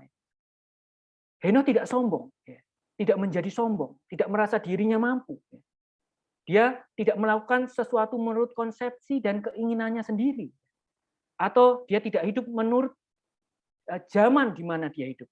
Dia tidak hidup melakukan apapun tanpa Allah. Melainkan bagaimana? Dia melakukan segala sesuatu bersama dia, menurut wahyunya, dan menurut pimpinannya. Saudara-saudari, ini adalah hidup bersama Allah. Dan hidup bersama Allah ini adalah hidup menjadikan dia ya sebagai pusat dan segala sesuatu bagi kita. Saudara-saudari, ini adalah sangat sesuai ya dengan apa yang kita nikmati. Nah, jadi pengangkatan Henokh ini tidak terjadi secara tiba-tiba. Pengangkatan Henokh ini adalah melalui Henokh ini selama 300 tahun ya. Sudah 300 tahun ini bukan waktu yang singkat ya. 3 abad ya. Dia menempuh satu penghidupan sehari demi sehari, hidup bersama dengan Allah. Naik terus-menerus, mengalami satu pertumbuhan di dalam hayat, kalau boleh dikatakan di dalam istilah perjanjian baru ya. Dia hari demi hari demikian sampai pada akhirnya terangkat. Jadi hari ini adalah satu gambaran bagi kita hari ini, bagaimana kita bisa mengalami jalan penebusan Allah ya, yang melepaskan kita dari maut ya. Yang membuat kita ini bisa dilepaskan dari akibat dari kejatuhan manusia, yaitu melalui bukan saja kita menyeru nama Tuhan, mengalami keselamatannya, kita hidup bersama dengan Allah. Puji Tuhan ya. Nah, selanjutnya saudara-saudari, kita maju lagi. Di dalam Kejadian pasal 6 ya, kita melihat Nuh. Nah, di atas diri Nuh ini kita melihat sesuatu yang lebih lanjut lagi. Saudara-saudari, Nuh tidak hanya hidup bersama Allah, tetapi dia juga bekerja bersama Allah ya, untuk memenuhi keperluan generasi saat itu. Oh, ini sungguh sesuatu yang maju lebih jauh lagi ya. Saudara-saudari, kalau di atas diri Adam kita melihat penebusan Allah, di atas diri Habel kita melihat jalannya, di atas diri Henokh menikmati segala kelimpahan Allah melalui menyeru nama Tuhan ya.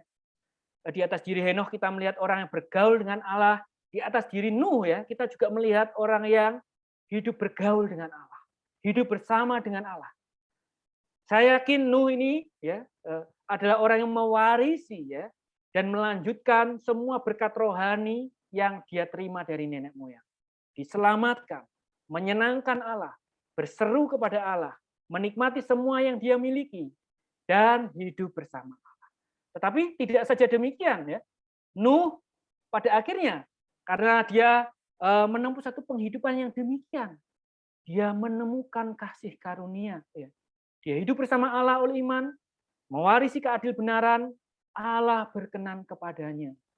Saudara-saudari, Allah berkenan kepadanya, Allah mau membuka dirinya, menunjukkan maksudnya, menyuruh Nuh untuk membangun bahtera, keselamatan. Jadi di dalam Kejadian pasal 6 ayat 13 dan 14 ini kita bisa melihat Allah menunjukkan hasrat hatinya kepada Nuh. Apa yang dia ingin lakukan. Ya. Dia ingin supaya Nuh bekerja sama dengan dia. Ya. Dikatakan, buatlah bagimu sebuah bahtera dari kayu gofir. Tuhan mengatakan bahwa aku telah memutuskan. Tuhan sudah membuat satu keputusan. Dia di dalam keputusannya dia akan mengakhiri semua makhluk ya. Karena pada waktu itu bagaimana bumi telah penuh dengan kekerasan. Saudari, ini adalah satu gambaran bagi kita ya. Bahwa kita perlu menjadi orang yang sedemikian. Tidak saja kita hidup dengan Allah, kalau kita menempuh penghidupan yang demikian, Allah akan mewahyukan apa yang ada di dalam hati.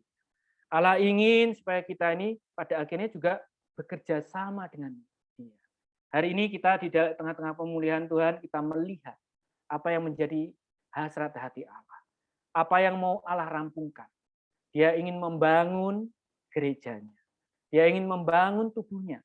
Saudara-saudari, dan kita ini adalah orang-orang yang sudah disingkapkan mengenai hal ini. Bukankah ini Allah berkenan? Allah membukakan dirinya. Allah menyingkapkan keperluannya ini. Semoga kita juga mengalami satu penghidupan seperti orang-orang kudus di dalam perjanjian lama yang sedemikian ini. Nah, Nuh tidak saja ya dia membangun bahtera untuk keselamatan orang-orang sejamannya ya, tetapi dia juga mengubah zaman. Saudari, sungguh kita perlu menjadi orang-orang yang juga yang sedemikian.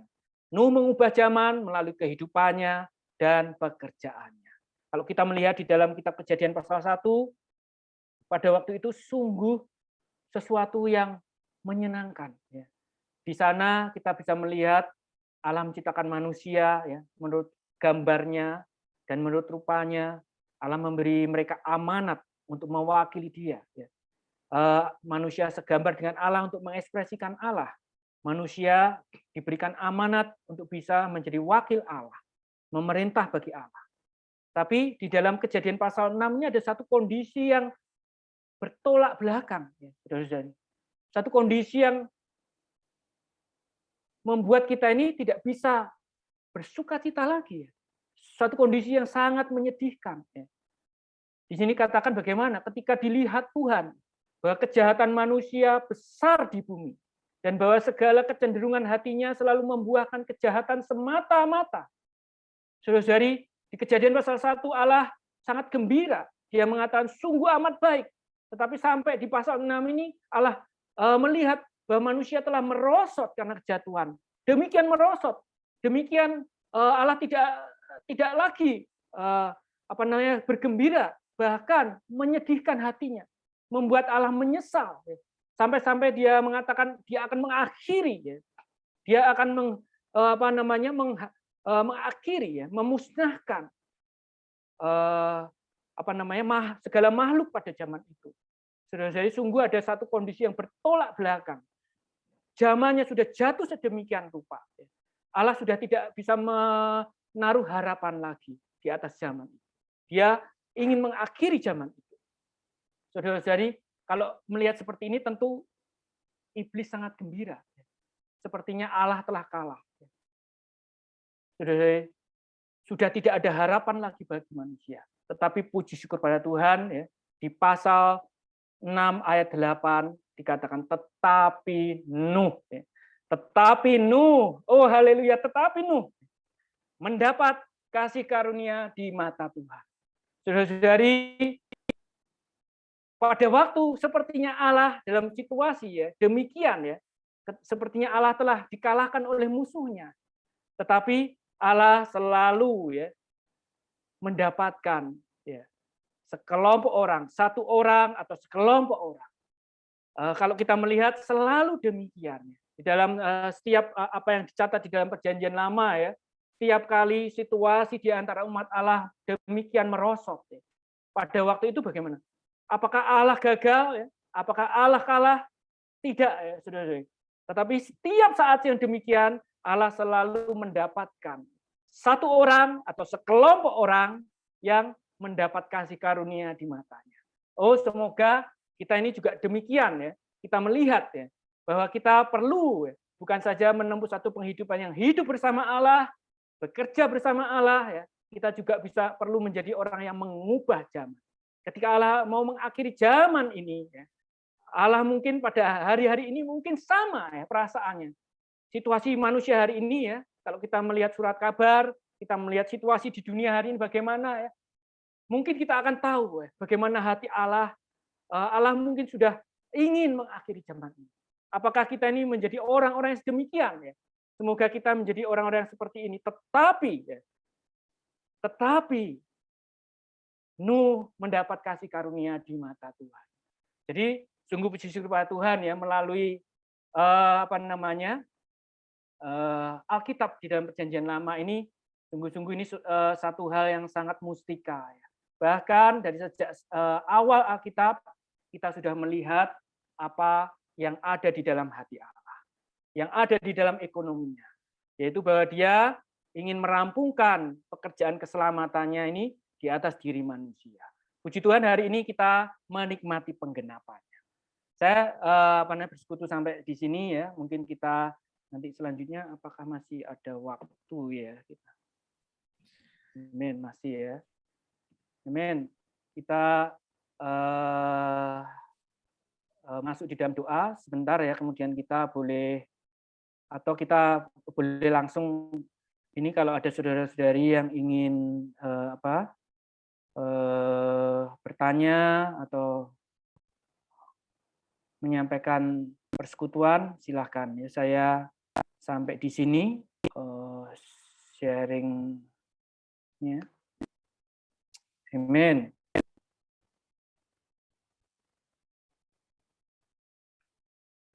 Amin. Masih ada waktu kurang lebih setengah jam ya, saudara-saudari. Waktunya open session untuk tanya jawab. Mungkin Ko Henry ya.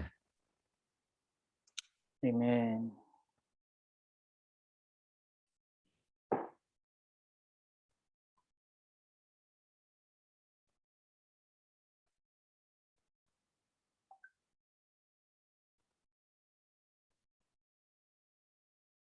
Ya, silakan saudara-saudari yang ingin bertanya, bisa langsung saja open mic dan open kamera.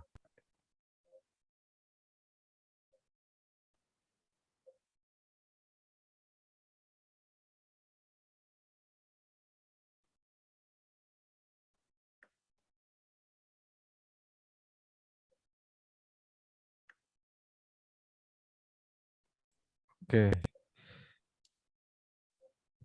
Oke, sudah bisa unmute sendiri ya, saudara-saudari. Iya. Amin. Boleh juga melalui kolom chat ya, bisa.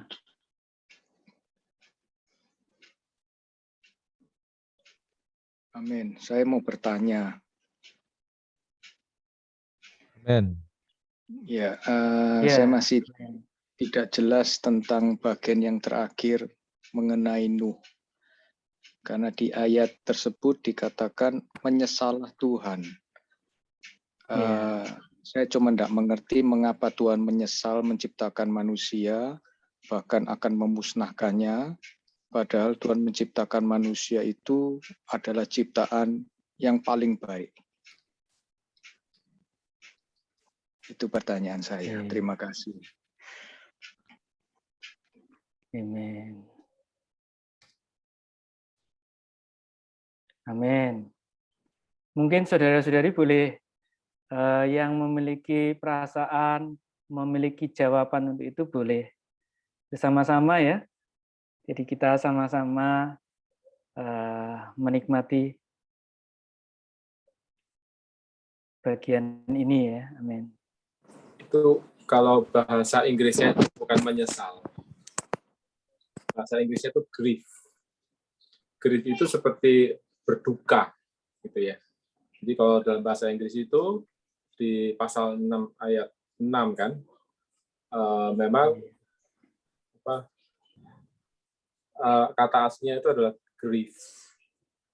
Ya, jadi lebih ke arah kayak ketika di Yohanes ya ada murid-murid Tuhan yang Lazarus kan meninggal. Nah, itu Tuhan juga di sana menangis dikatakan toh. Sebenarnya itu indignan, dia itu sebenarnya bukan menangis dalam arti sedih ya, tapi karena kekerasan hati mereka itu merasa ungkapan perasaan. Ya, jadi lebih kalau lihat dari bahasanya dulu ya, itu lebih ke arah demikian. Dari saya tambahnya itu aja. Amin. Amen. Iya, memang.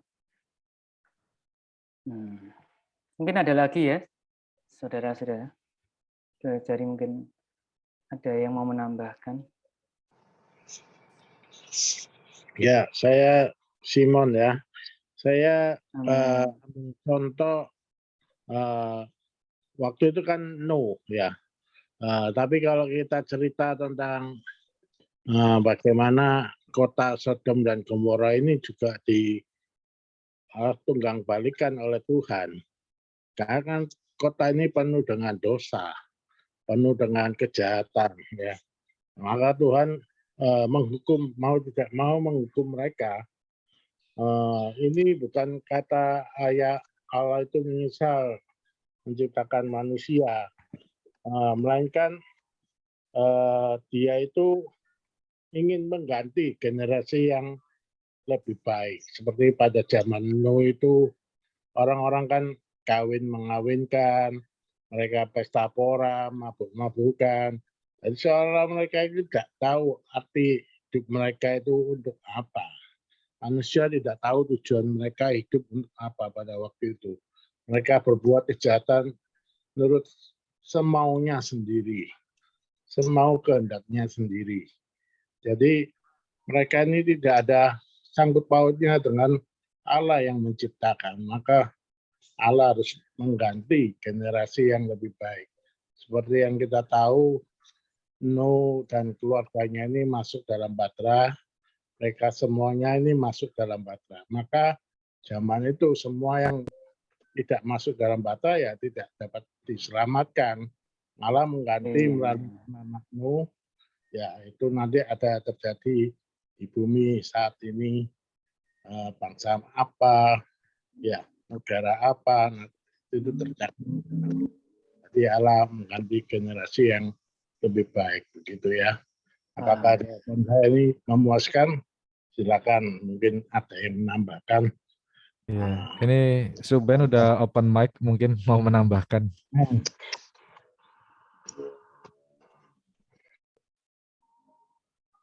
Saya pernah baca sifat-sifat Allah, buku mengenai sifat-sifat Allah. Memang di buku itu mengatakan salah satu Allah itu bisa menyesal. Kenapa demikian kita tuh udah mengerti ya. Kita hanya bisa dari Alkitab menemukan akan fakta-fakta itu.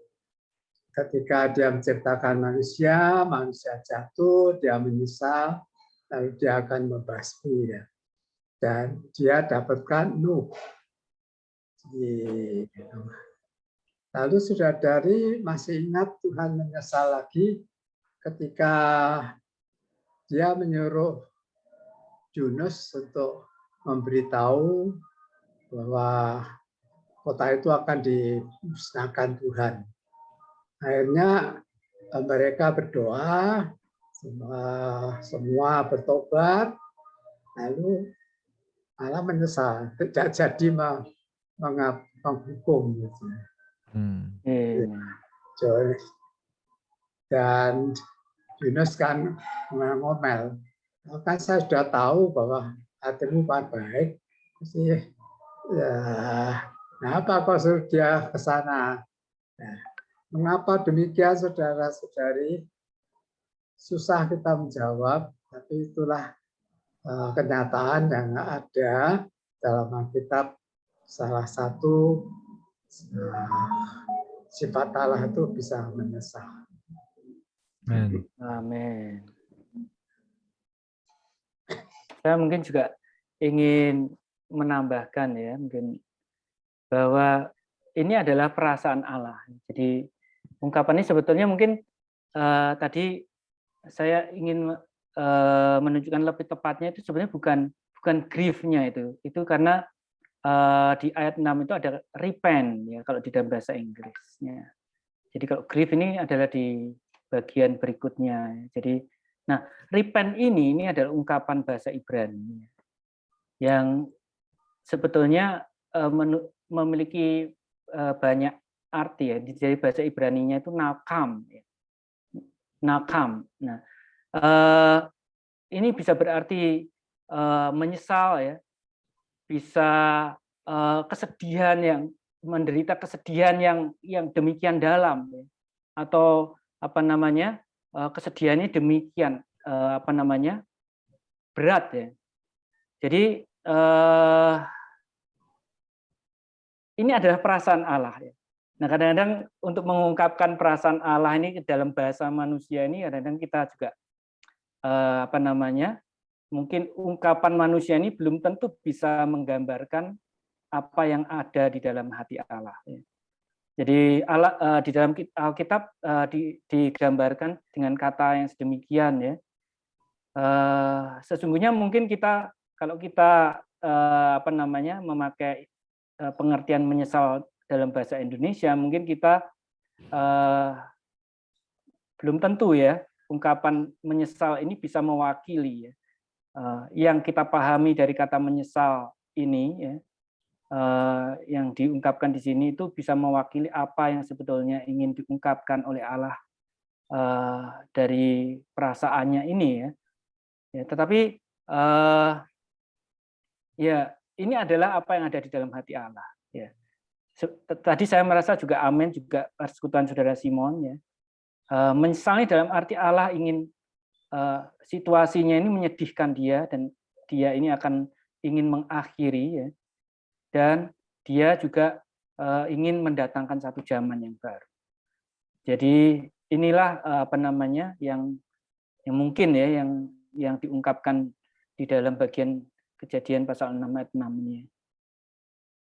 Jadi bukan berarti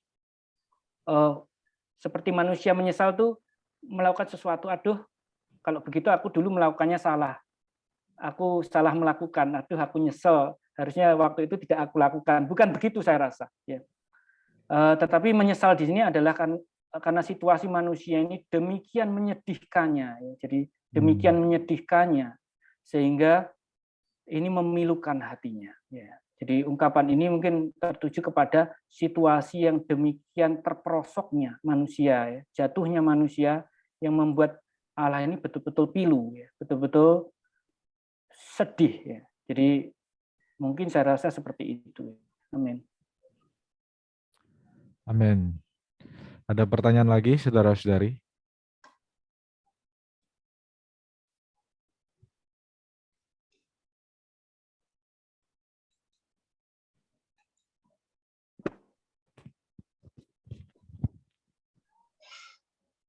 Mungkin pertanyaan saya tadi itu sebenarnya arahnya mengapa Allah mau memusnahkan manusia? Oh. Amen. Kalau memang itu sebagai penjelasan mengalihkan zaman, mengalihkan generasi yang baru, ya sepertinya kok agak-agak sinkron dengan janji penebusan Allah. Artinya seolah-olah ya karena Allah adalah segala-galanya, dia adalah sumber, dia adalah pencipta, dia bisa melakukan menurut kehendak hatinya. Begitu melihat ada pemberontakan, kemerosotan, ganti yang baru. Apakah seperti itu? Amin.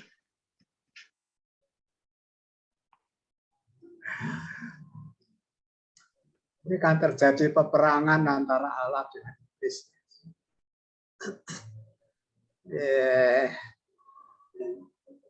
Iblis merusak, Allah memulihkan.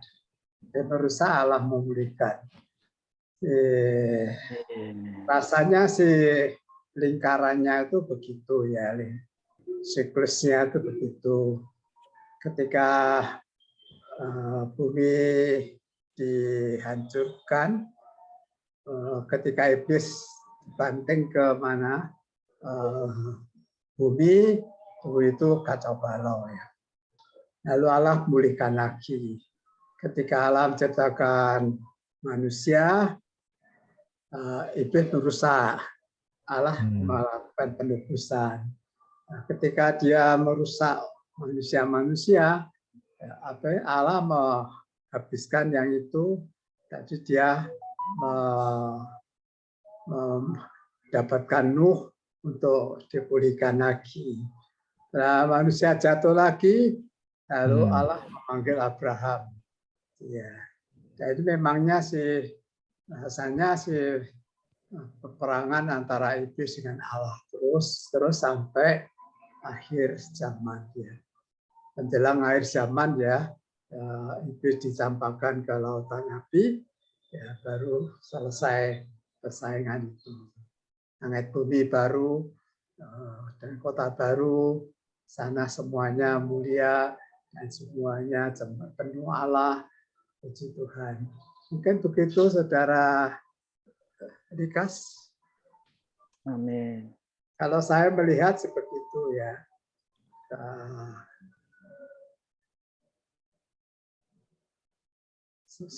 Sepanjang Alkitab lah kita melihat akan terus terjadi begitu ya.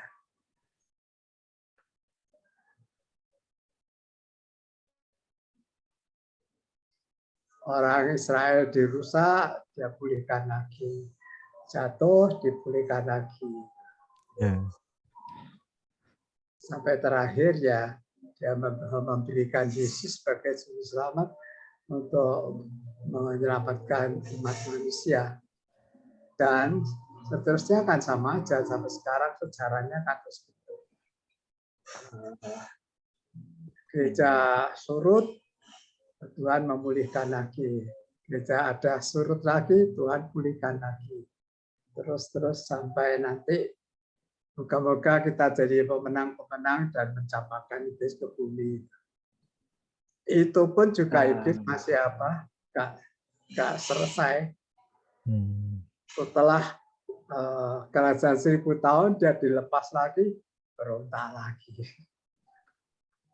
Amen. Sampai terakhir dicampakkan ke lautan api baru selesai. Ya.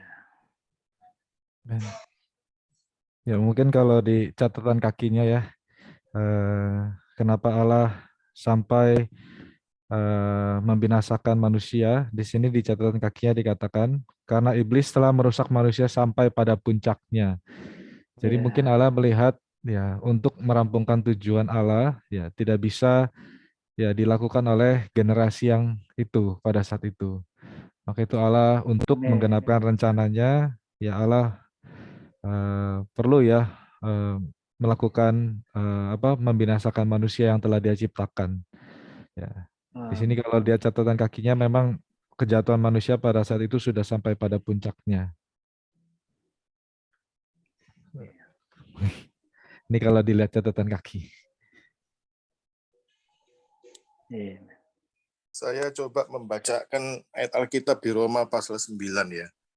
Ayat 18 sampai ayat 21 ya. Roma pasal 9 ayat 18 sampai ayat 21. Saudara-saudara dengar suara saya? Ya, amin. Jadi ia meneguh belas kasihan kepada siapa yang dikehendakinya dan ia menegarkan hati siapa yang dikehendakinya.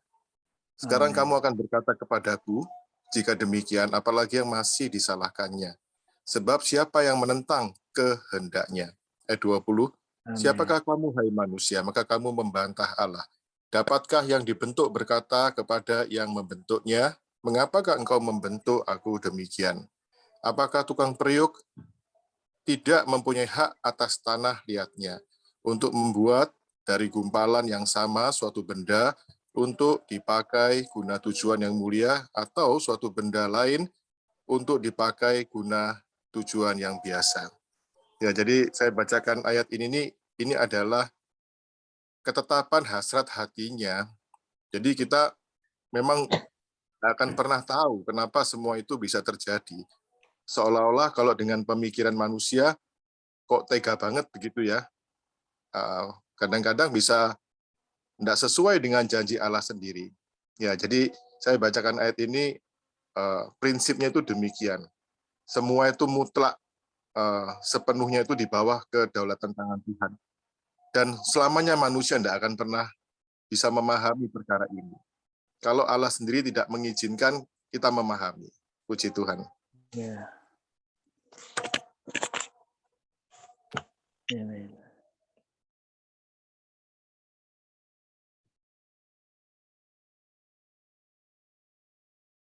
Amin.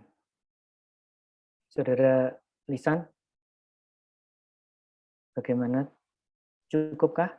Amin. Amin. Amin.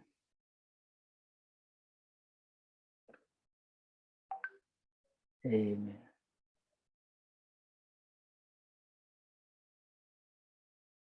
Amin. Mungkin karena waktu, mungkin bisa satu pertanyaan lagi ya, Ko Henry.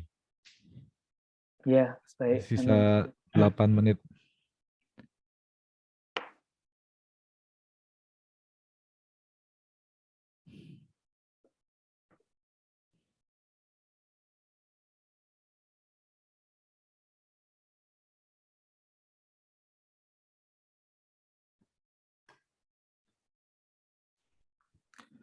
Oke, kalau tidak ada,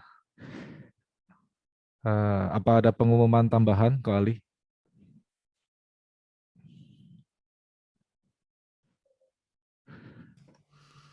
Dari saya enggak ada. Amen. Amin. Ya, silakan Ko Henry untuk tutup ya. Amin. Ya, baik. Amin. Kita sama-sama tutup di dalam doa ya. Amin. Oh Tuhan Yesus. Amen. Ya Tuhan. Tuhan Tuhan, terima Yesus. kasih atas firman-Mu. Ya. Tuhan yang Kau singkapkan kepada kami. Amin. Tuhan, Ya. Yesus kiranya Dikau terus terhadap kami ya Tuhan. Ya. Setahap demi setahap. Amin. Membuat kami boleh mengenal apa yang ada di dalam hati-Mu. Kiranya firman-Mu menjadi firman yang terbuka bagi kami. Amen. Oh, yang memimpin kami kepada pengenalan yang penuh akan Dikau. Ya Tuhan, sehingga melalui pengenalan yang sedemikian, kami boleh mengalami segala apa adanya diri-Mu, segala yang Engkau rencanakan dan akan Engkau rampungkan. Ya Tuhan, terima kasih ya Tuhan atas Tuhan pelajaran, Tuhan Yesus, penggembalaan dan pelajaran kebenaran sore hari ini. Tuhan, mohon kiranya Engkau terus memimpin kami, Tuhan, untuk minggu demi seminggu, kami boleh digenapi dan diperlengkapi. Tuhan, kami pada akhirnya, Tuhan, bisa disempurnakan bagi penghidupan gereja. Terima kasih ya Tuhan. Amin. Amen. Puji Tuhan. Ya. Amin. Baik, terima kasih saudara-saudari. Mungkin sedikit mengingatkan, jam 7 akan ada video training ya. Amin. Tuhan Yesus memberkati. Amin. Amin. Tuhan. Tuhan. Tapi saudara-saudari. Amin. Amin. Tuhan berkati. Amin. Puji Tuhan. Tuhan berkati. Saudara-saudari. Amin. Amin.